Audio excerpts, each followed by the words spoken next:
may parkingan. May parkingan na kami, friend. May big bike. Hey, Yamaha Fazio. So, ito yung dock shop here, the Yamaha Fazio.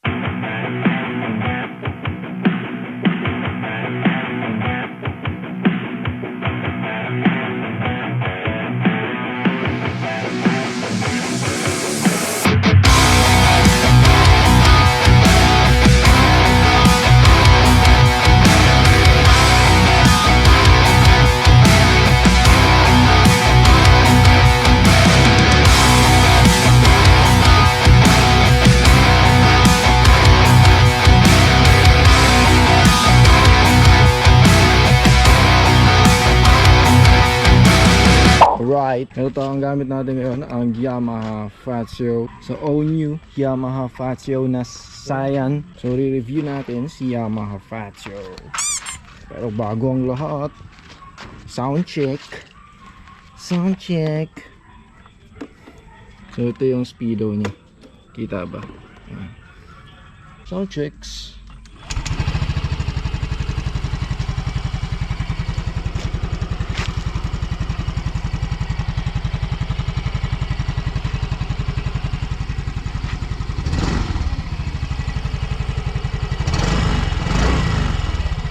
So meron tong kulay na red at saka white. And then ngayon nag-release sila ng pastel blue tsaka yung matte orange. Okay, specification. This bike is 125cc air-cooled 4-stroke, 2 valves, single cylinder, fuel injected, single overhead cam, 8.4 horsepower at 6,500 rpm, 10.6 newton meter at 4,500 rpm, 5.1 liter ng gas, and then ang bigat niya is 95 kilograms, and then nagkakalaga lang siyang 92,900 ang kanyang SRP.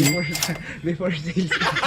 17.8 liters yung compartment niya. Last year is mahirap kumuha na itong Fazio, pero this year sobrang dali nang kumuha na itong Yamaha Fazio. Sama natin si, ano ba pangalan mo sa vlog? Pinsan ni Initial G. Basta siya si Duke, si Duke. Sa itsura, yung itsura ni Yamaha Fazio, kita naman retro style, oblong na headlight, LED ito, bulb type, pero kakaiba yung pagiging oblong ng ano. Tapos ito medyo kakaiba to. So, matte siya Matte, ginawa niyang matte. Napakalaking fender, ayan, laki ng fender niya. Tapos hiwalay yung kanyang parang matte guard ata to. Oo, hindi siya nakadikit sa ano. Sa fender mismo. Naka disc brake yung harap, non-ABS to, mugs, and ang gulong niya sa harap is Dunlop Scott Smart nakalagay. And then ang size ng gulong 110 by 70 by 12. Pero pwede pa siyang palakihan. Yeah, I think pwede pa. Suggested. Ito yung lalagyanan ng mga grocery. Yan, medyo madumi lang kasi ginamit namin kanina. Plus 95 sa aesthetics. Yan. Walang tao. Wala. Gulong sa likod is 110 by 70 by 12. So magkasing laki yung harap tsaka likod. Tapos nakamag siya. Saka single rear shock. Hindi ko lang kung anong sukat nito. Drum brake yung likod. Valve type ulit. Valve type. And then ito yung, alam ko valve type din tong tail light nya. So tingnan natin. Ayan. So meron din siyang hazard. Panis. Merong hazard. May hazard yan. So yan yung tsura niya. May Fazio na design sa gilid. And then meron pang design dito. Hindi ko lang kung pwede itong lagyan ng something. Ano yan? No. Pang brace or bracket ng saddlebag sa gilid. Ayun, pang saddlebag siya sa gilid. So naka ready na siya, 'di ba? May mount na. Pwede niyong lagyan dito, hawakan ng OBR. Pero pwede May hawakan siya. alam ko pwede rin siya bracket sa ano eh. Brace sa pag gusto sa likod na ano. Ayan, tapos may Yamaha dito, may matte ulit dito. Ang kulit lang ng itsura niya kasi oblong. Vertical siya na Kakaiba siya sa ibang mga klase kasi mostly na classic bilog eh. Ito oblong eh, pati harap eh. Ano, pati yung headlight niya oblong. Side mirror, di na to stock. Pinalitan niya na to ng round tapos hindi siya chrome. third ano eh, hindi siya third. Ano siya stock siya pero ino-offer siya sa mga ano, sa mga kasa din, ng mga alam ko no fair lang siya ng ano nila. Ng round. So, ang stock kasi nito parang itim tapos yung normal Parang na sa Mio. or Na normal bago. na side mirror. Sa kasa rin siya na round. Additional kung gusto mo magpalit. Tsaka mas maganda talaga yung ganito round. Tingnan nyo naman. Mas bagay kesa yung normal. So handle grip hindi naman ganun kalambot pero okay na, pwede na. Di man matigas. Good. So ito yung kanyang gauge, speedometer, oblong. So ito kakaiba para kang may cellphone sa harap. Game Boy Hmm. gagi. Tapos may ayan, iPhone. Tapos pag binuksan mo, dito na yung fuel gauge, time, tsaka yung odo, makikita mo rin dito. Siguro pinutin mo na ito. Ayan, battery. Ay, battery. Ito yung odo pala. Battery na. Trip, time. Ayan. Tapos dito sa taas, makikita nyo yung mga Signal light. sign, symbol ng signal light, turn light. Ito yan, turn signal. Left, click mo lang muna to para mamatay. And then right. So click mo ulit para mamatay. So ito yung high beam, low beam, busina. Hey. Medyo malakas na rin. Ito yung ignition, start. Nilagyan nila lang ng ano, cellphone holder. Ito bulsa. So malaki siya eh. Pwede siya pag umiinom ka. Pwede siya lagyan ng boteng medyo maliit pero cellphone try natin. iPhone XR po gamit natin. Kasha. Yan. Kasha. Ang Pro Max 11 kung magkakasya. So kasha pa dito kahit mga 12 Ayan. Pro Max. Kaso naka-osli lang siya. Ingatan nyo lang kasi madali siyang baka mamaya makamlot. Or pag umulat, Oo, di siya yun lang. recommended paglagyan ng phone. Ito, meron pa dito. Ito may takip. Medyo maliit ata to. Ay oo, medyo maliit. Tapos meron siyang saksakan ng bolts. Ang tawag dito? Plug. 12 volts XR ulit. Try natin yan. Kasha, cellphone, pack. Wallet. Pwede pa wallet dito, kasha pa siya. Kita naman eh. Adang, abang to eh no. May goma dito. Halimbawa, ano yan? Example, naka ka cellphone ka dito sa may cellphone ka sa holder, tapos malolobat na siya. Pwede mo siyang ilabas. Tapos kung saan man. Saan mo? O di ba? Ayos to. Hindi namin alam to, ngayon lang namin nakita to eh.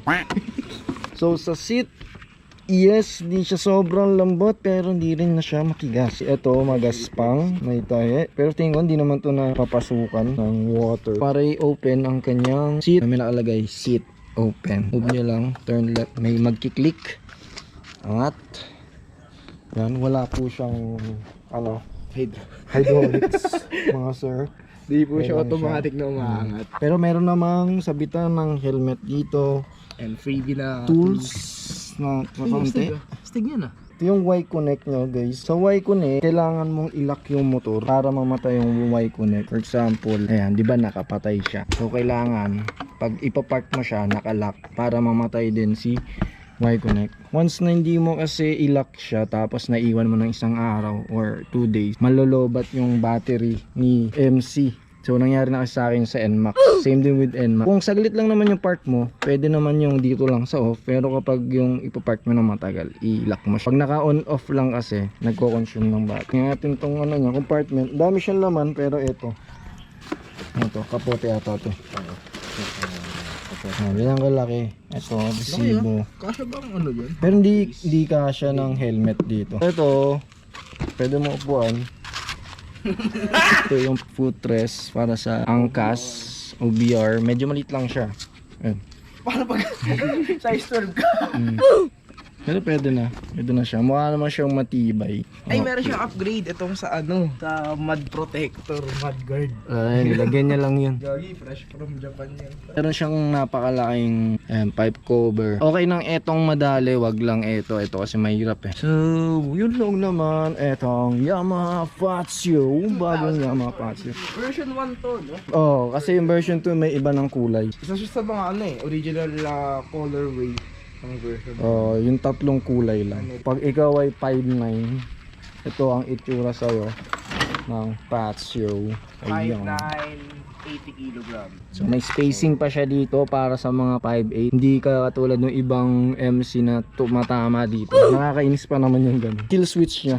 Kapag nakababa to, di mo siya mai-start. Ayan, ayaw. So angat natin. Perfect siya sa mga Ayan na. So, blue total na riders. natin. Recommended Okay. siya. Napatay na siya. Sobrang baba nito. Actually, ito yung upgraded na Mio. Na classic ang So, classic looks kung naghahanap kayo. Test ride natin itong Yamaha Fazio. Nung unang release nito, sobrang hirap makakuha. Kailangan pa magpa-reserve. Sobrang tagal mong makakuha nito. Bali, etong first version na to, kumbaga 4 months to inantay bago nakuha. Tapos this year lang. Siguro last year, November, nagpalis si FCL. Tapos nakuha niya lang ng March ata or February. Sobrang hirap. Ngayon, sobrang dali na lang. Kasi bawat store, meron ng Fazio. Try natin. Magkakape kami sa Saranay. Tingnan natin ang kanyang performance. So, let's go. Naka-chest mount tayo kaya medyo mababa ang camera guys. Matatry natin agad yung suspension. Meron tayong back ride ngayon ha. Suspension. Medyo lubak. Medyo matagtag siya ng onte. Matagtag siya pero hindi naman sobra. sa OBR hindi masyado. Pag may OBR ka, hindi mo masyado ramdam yung tagtag. Pag solo ka, ayun, doon mo mararamdaman yung tagtag niya. Goods yung bounce ng upuan mo. pre. So yung pag-upo mo sa OBR, okay daw yung upuan, relax. Malaki kasi siya. Ang cute talaga natin dito. Let's go! Power!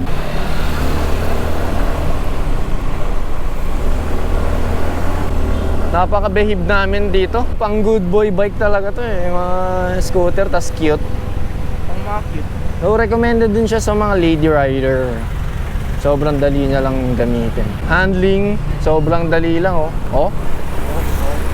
Wiggle oh, kayang-kaya oh. Magaan, sobrang gaan niya, 90 kilograms eh. Gusto niyo lang ng chill ride, this is the best for you. At merong itsura na hindi ka magsasawa. Kasi classic siya, pero yung specification niya, hindi naman napag-iiwanan. Yung ginagawang SM dito guys oh. With car, busina tayo. Rinig po yung busina natin guys. Pag may angkas siya, hindi naman siya sobrang nahihirapan. Well maintained kasi ito guys eh. Maraming mga magkakamag-anak. Wow, grabe kami mag-alaga. Kaya kung meron kayong papaanong motor, Yung big bike na gusto. may big bike, pwede nyong ipagamit sa amin. Actually sooner, magtatayo na kami ng garahe. Doon sa compound. So, ito lubak. Ay, parang wala lang. Traffic wise traffic wise. Ayan, traffic wise, napakadali. Napaka-basic. Kala mo naka-iba. Para lang naka-scooter. Ay. Singit natin, oh. Hey! Hey, singit. Napakadaling isingit, oh. 1, 2, 3. Kung gusto nyo ng parang second bike na scooter, Grocery bike. grocery, pwede na tong Yamaha Fazio. Although medyo mas mahal siya sa iba. Oo, 92. 125. Mas mahal siya sa mga ibang 125cc bike. Binayaran mo rin din kasi dito yung itsura eh. Pagiging classic look niya. Quality part. I think it's all goods na sa price niya. Pagkakaroon ka na ng ganitong klaseng bike worth 92k, hindi ka common sa daan and then kakaibang iyong itsura dahil classic ka. Hindi ka na nalalaos ayun. Kasi kasi old school na yung MC mo eh. O, bago siya sa iba. Bago siya sa iba, mga millennials. Maintenance, walang problema sa maintenance nito. Tsaka yung parts nito, madali na lang din umorder.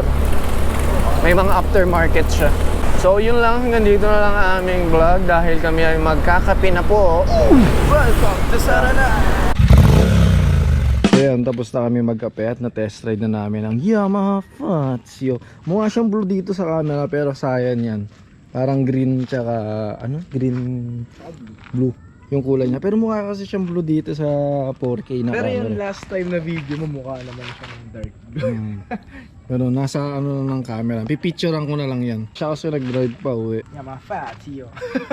Ano siya? Fazio. Recommended siya sa mga first timer na mag-drive ng MC. Mga galing bike siguro, let's say. Tapos sobrang niya friendly lang makina yung torque. Hindi naman siya masyadong motorque. Expected mo na yun sa mga scooter. Tapos sa handling, napakadali, napakagaan. Dali lang din isingit sa traffic. Sa Makita nyo naman kanina yung mga ginawa namin. Tapos kapag siguro, syempre pag newbie ka, hesitant ka pre, medyo kabado ka pa. So, in any case, kabahan ka, madali mo mo yung Oo. Tsaka siya, mababa. So yun lang naman. So magkano bili mo dito, sir? Hindi ako nagbili. Ay, hindi ba? Pinaspipe ko lang ulit. ikaw ini-interview ko yun. Hindi, umalis. Ano? Umalis kasi yung may-ari, ayaw niya magpa-interview kasi Ano syempre siya eh? confidential. Confidential syempre, very yung important. ano niya. Ano yung pre-person? VIP yun, confidential. Hindi dapat siya makikita sa camera. Hindi siya din-disclose sa camera. Na-review na natin ang dalawang MC dito sa loob ng LBM, ang Duke 200 at saka yung Fazio. Tayo mo, next natin e-bike, di ba? Nauso. Let's Oh, see, pwede. Ray. Yun lang naman, tapos ito yung cockpit niya. Cockpit. Yeah. Ano ba masabi ko? Wala na. Peace out.